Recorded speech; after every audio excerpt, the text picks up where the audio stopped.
पाठ 9 बलिदान की लाली। आज सरहंद में बड़ी चहल पहल है। नवाब की खुशी का ठिकाना नहीं है। सम्राट औरंगजेब उसके कारनामे पर कितने खुश होंगे, यह सोचकर ही नवाब फूलकर कुप्पा हो रहा है। उसे विश्वास नहीं हो रहा है कि उसने सिंह शावकों को कैद कर लिया है। उसकी इस सफलता का समाचार पाकर बादशाह उछल पड़ेगा और उसे मुंह मांगा इनाम मिलेगा। मन के लड्डू फीके क्यों? नवाब इनाम में एक बहुत बड़ी जागीर के सपने में डूबकर जाम पर जाम चढ़ा रहा है। बात यह हुई कि अनंतपुर की लड़ाई में गुरु गोबिंद सिंह जी हजारों देशभक्तों का बलिदान देकर चुने हुए वीर साथियों और परिवार के साथ रात के अंधेरे में दुर्ग से बाहर निकल आए। रात का गहन अंधकार, चारों ओर रक्त के प्यासे मुगल सैनिक उनका पीछा कर रहे थे। इसी बीच माता गुजरी अपने 2 पोतों के साथ भटक गई। गंगू नामक व्यक्ति ने उन्हें धोखा दिया और वे शत्रुओं के हाथ में पड़ गए। उन्होंने उन्हें सरहंद के नवाब के हाथों सौंप दिया। बिना मांगी सफलता से नवाब उछल पड़ा। नवाब इस खुशी को सहेज नहीं पा रहा था। अगले दिन काजी को बुलवाया। काजी की सहमति से यह तय हुआ कि अगर दोनों अपना धर्म परिवर्तन कर ले तो उनकी जान बख्श दी जाए। सम्राट औरंगजेब को भी इससे इनकार नहीं हो सकता था। तुमको पता है कि तुम दोनों शाही कैद में हो। यहाँ से छुटकारा पाना आसान नहीं है। हाँ, एक मौका है। क्या? हमारा धर्म स्वीकार कर लो, नहीं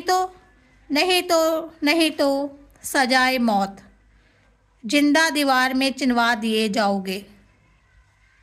हमें ये मंजूर है। सोच लो, इतनी जल्दी फैसला मत करो। सोच लिया? फिर सोच लो, कहीं पछताना ना पड़े। अभी तुम बच्चे हो। सोच लिया, हम गुरु के बेटे हैं। जैसे तुम्हारी मर्जी। काजी मुंह लटका कर चल दिया। उसकी आंखें भी भीग गई। मन ही मन उसने दोनों बालकों की प्रशंसा की। सबको अपना धर्म प्यारा होता है, क्यों बदले अपना धर्म? काजी मन ही मन बुदबुदाया। सरहंद में उस दिन मानो जन समुद्र उमड़ पड़ा। गुरु के दोनों लाडले फतेह सिंह और जोरावर सिंह दीवार में चिनवाए जा रहे हैं। लोग भय से और आश्चर्य से यह दृश्य देख रहे हैं। सभी की आंखें बरस रही हैं। दीवार चिनने वाला मिस्त्री भी रह रह कर कांप उठता है। दोनों सिंह शावक निर्भय मुद्रा में खड़े हैं, मानो यह भी एक खेल हो। भैया। हाँ वीर, कांपते गले से आवाज़ आती है। बड़े की बाईं आंख से एक मोती टपक पड़ता है। ये क्या? गुरु का बेटा मौत से डर गया? नहीं वीर, तू नहीं समझेगा। मेरी पीड़ा और ही है। पर आंखों में ये आंसू कैसे? उदय और अस्त के समय सूर्य एक सा रहता है। हम भी सूर्य पुत्र हैं। फतेह सिंह, तू नहीं समझेगा। बिना बताए कैसे समझूंगा भैया? मेरे वीर, मैं बड़ा हूँ, पहले जाने की मेरी बारी है। पर तू मेरे से पहले जा रहा है और यह मुझे देखना पड़ेगा। अपार संतोष और गर्व से छोटे की आंखें चमक उठी।